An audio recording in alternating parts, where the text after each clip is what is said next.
Welcome to With Intention. This is John Gigante. Thanks so much for being here. I'm really excited to be in this amazing setting at Denison University. We're here in Granville, Ohio, and we're about to interview James Clear. James is a friend of mine. He went to school at Denison. He's a thought leader on habits, and I'm excited to talk to him.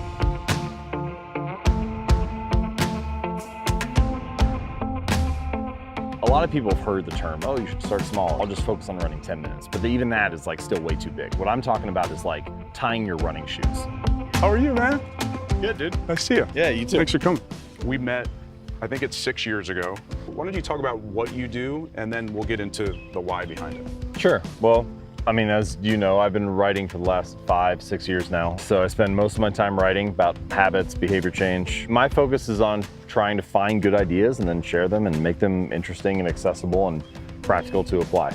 Okay, so we're back at Denison University, Granville, Ohio. This is where you played ball. Yeah. Got your cap on.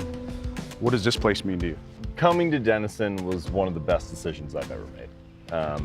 I don't even say that as someone who's like trying to hype it up or anything. It was transformative for me. I was also coming back from a serious injury and rebounding from that, and this was like the perfect place for me to do it.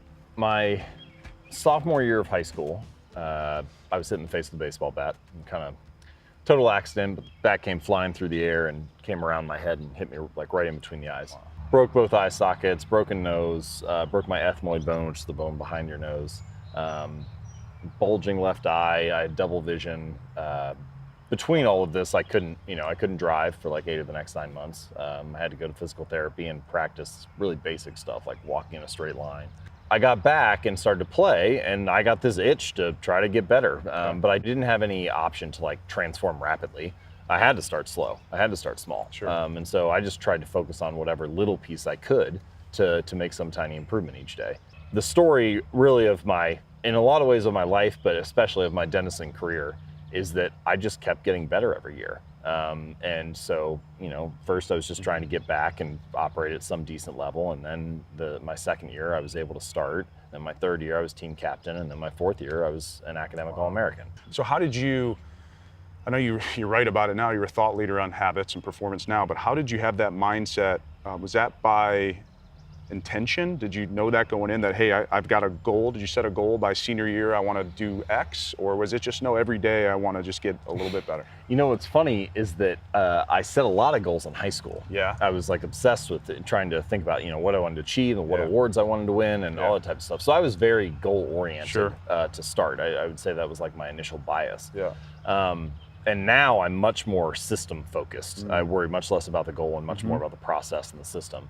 The daily practice on the field, the daily studying for class, the continual training in the gym. So it's interesting. I would say I was thinking about this morning driving over, out of all the stuff that I've learned from you and talking and reading, probably the perspective change for me on goal setting is probably the number one thing. Yeah, it's an interesting and somewhat counterintuitive thing. Like an example that I give a lot, say that you set a goal of cleaning your garage. Now, your garage might be messy and you work up a burst of motivation, you go out there some Saturday, you clean it all up, you get the result that you want. Yeah. So the garage is clean, but if you didn't change the messy, sloppy, pack rat habits that led to a messy garage, then like 2 weeks from now or 3 months from now or whatever, you're gonna have a messy garage again. Yeah, sure. Any result that you get is only a temporary change. And so if you're not committed to the system, if you're not committed to the process, then at best you can hope for a burst of motivation and a temporary improvement. Yeah. How do you do that? If you're struggling with something or you want to get better, how do you embrace that? Yeah, there are a variety of changes you can make. One example is environment design. If you walk into pretty much any living room in America, all the couches and chairs face the television. So it's like, what is that room designed to get you to do? It's designed to get you to watch TV. Sure. So if you want to watch less TV, redesign the environment, put the TV inside a wall unit and close it so that you don't see it as much. You're just trying to like reduce your exposure to cues in the environment that are driving you toward negative habits. Yeah.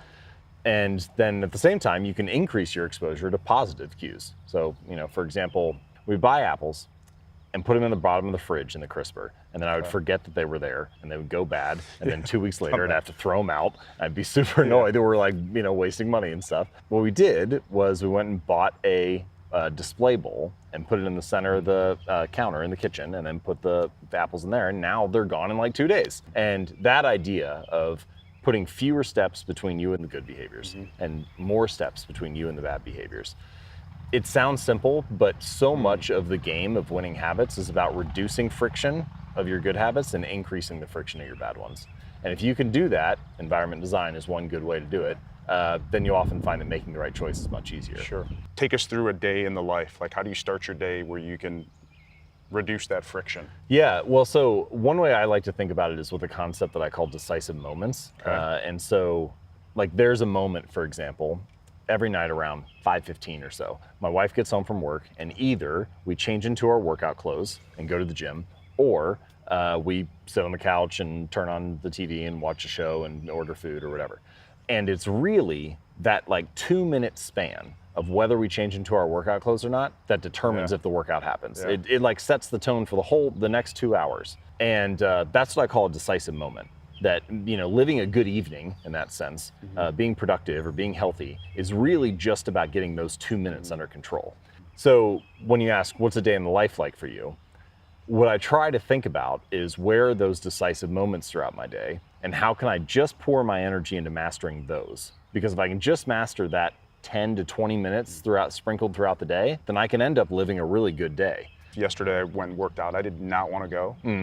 And the first 5 minutes were a bear, and it's like all of a sudden you start to break a sweat and like something, you get in that flow state or whatever it is. And then I had a great workout, 45 minutes later. Yeah, there's something about, I don't know that it works exactly this way, but like in physics, the concept, if you have a box on the table, the coefficient of friction, how much friction it's facing, is higher when it's static than when it's moving. Once it's moving, the coefficient of friction reduces. When you aren't moving, you feel more friction, you feel more resistance. And as soon as you get going, things loosen up a little bit. A lot of people have heard the term, oh, you should start small, or you should only do a little bit and then, let it compound from there. But even when you should start small, it's easy to start way too big. Like if I say that to someone, they'll say, oh, okay, well, I wanted to run 3 miles, so I'll just focus on running 10 minutes. But even that is like still way too big. What I'm talking about is like tying your running shoes. All we're trying to do is just like get that box moving. We're just trying to reduce the friction a little bit. We're trying to like grease the wheel. Yeah. And as long as you get your running shoes on and like grab your water bottle and step out the door, 90% of the time, the rest of it's gonna follow afterward.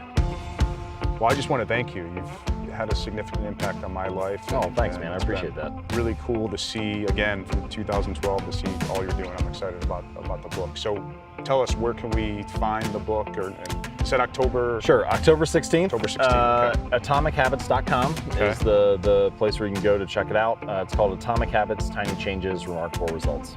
Awesome, man. Yeah. Thanks for being here. Thanks, John. Appreciate it.